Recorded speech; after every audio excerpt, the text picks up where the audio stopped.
Hey guys, Nick here. Thanks for stopping by. I know that I'm always talking about liver disease. It's kind of the driving force of the channel.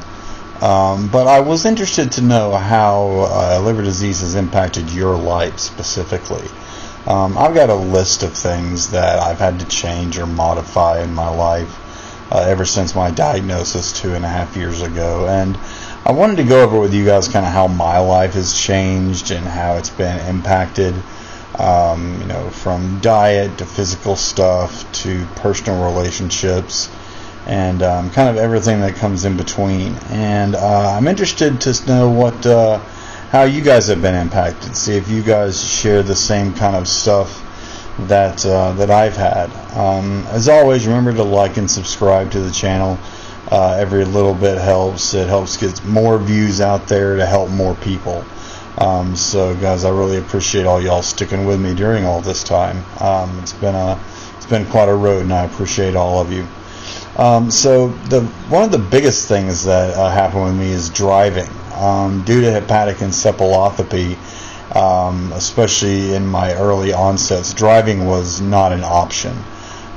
For those of you that have suffered from HE, you know that you're in a completely different world. You're not in reality. So my driving was severely restricted, which made it difficult to get to appointments and things like that. I became completely dependent on my significant other to basically be my entire mode of transportation to get wherever I needed to go, which was a lot. And that was a huge impact on her because she was working full time, having to get me back and forth to all these appointments, and I was usually having at least 1 or 2 appointments a week. So I was having a lot of travel, back and forth. So not being able to drive was a huge hindrance there. Going along with hepatic encephalopathy, my focus and my memory. My memory is not quite what it used to be. Now a lot of it came back as I kind of started to progress and get a little bit better, but my focus has been severely impacted. It's difficult for me to really concentrate on something for a long period of time.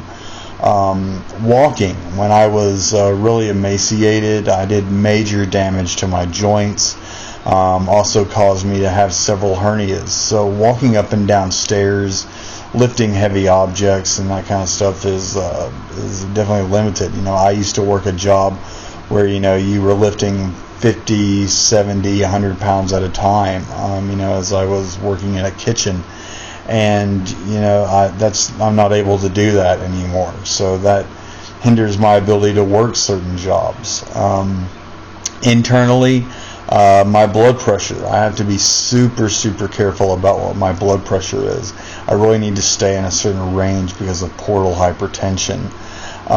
Skin irritation, if you guys know, if you've experienced just that itching, and it's not itching that's like at the top of your skin, it's like it's inside, and you can never satisfy it no matter how much you scratch and itch. I mean, it's just miserable.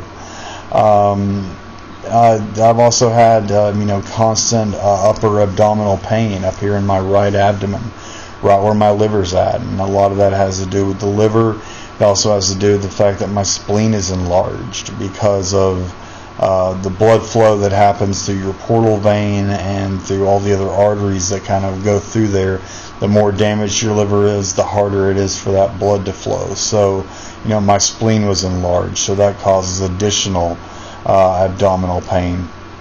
I talked about my joints and whatnot earlier. My joints are always stiff. I have that feeling, like when you first wake up in the morning and you feel like you really just need to stretch, because you're all tight.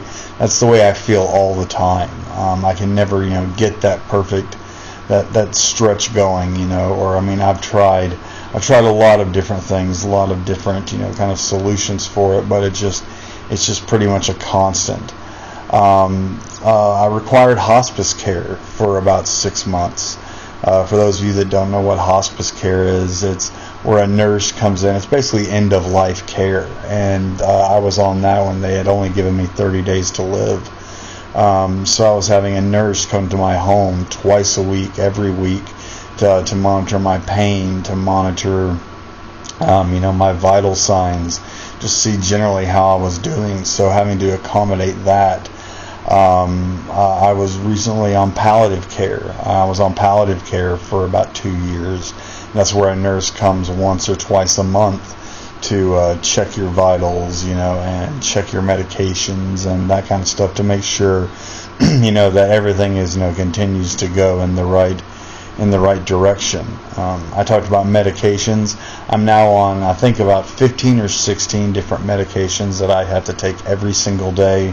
Some of them I have to take multiple times a day. So managing that with my pharmacy, and ongoing conversations with your physicians to make sure that you're keeping that right combination of meds is a huge undertaking. And it certainly takes up a good amount of my week, just to make sure that I stay on time with all those, which is so important, that I'm not taking anything that could hurt my liver, that anytime there's a new addition or removal of something, I have to consult all of my doctors, is this going to be a problem? I already talked about the large spleen. There's also chronic fatigue. You feel tired all the time. I take at least a couple of naps a day in addition to what I sleep at night. It's really, really easy for me to get worn down, and that's because a lot of oxygen gets saturated and whatnot in your liver. The less oxygen you're getting, the more tired you are. So it's kind of like climbing a mountain at those high elevations. How you just get really, really tired and worn out. My appetite. I have a better appetite now, but during the first couple of years, eating, I was basically living off of yogurt and Sure drinks and fruit, some cereal, because that's all I could really digest. It's all I could really hold down. So, eating habits are definitely going to change. I'm unable to stand up for really long periods of time without just getting really, really tired.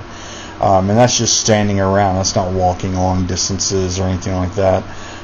Stairs are a nightmare. I've got a dozen stairs in my house, and I normally, pretty much live downstairs to avoid having to go up and down, as much as I can, because it is tiring. Now, it is good, to kind of help to make sure your muscles don't atrophy to do that, but I'm not going to say I avoid it completely, but it is something I definitely, I go upstairs when I absolutely have to.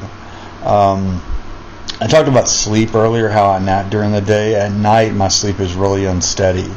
I take sleep aids, but insomnia is a really, really big thing, and that can be attributed to, the enzymes going on in your body. It can also go on along with just the general stress that happens when you've got liver disease. It's as you guys know, it's a really, really stressful thing to go through.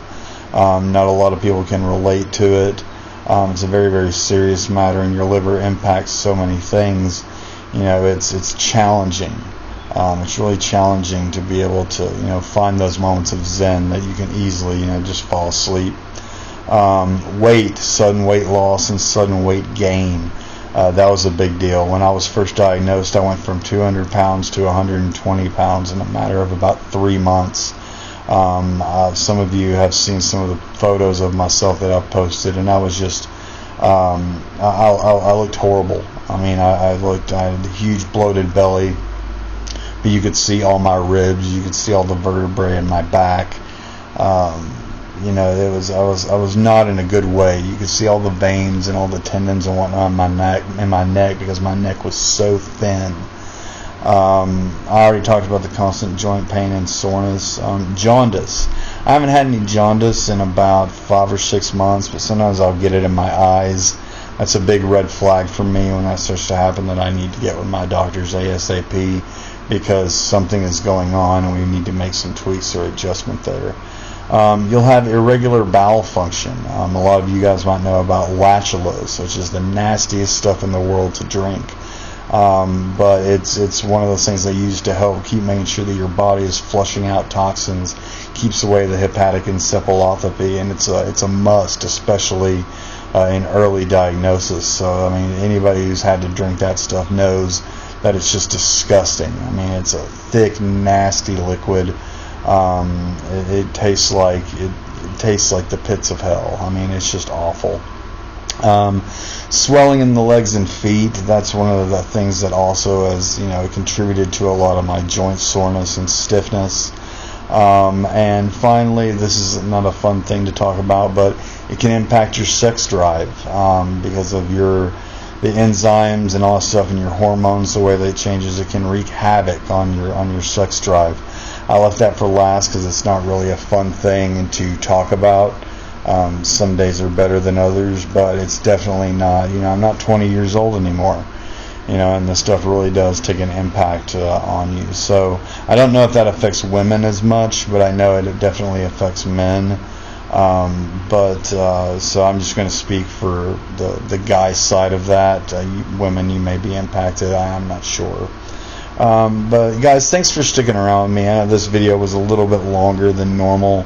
But there's a lot that's been impacted on me, both physically, mentally, emotionally, financially. I mean, there's just a ton of stuff that liver disease, really takes a toll on. So I wanted to let you guys know that you're not alone in that.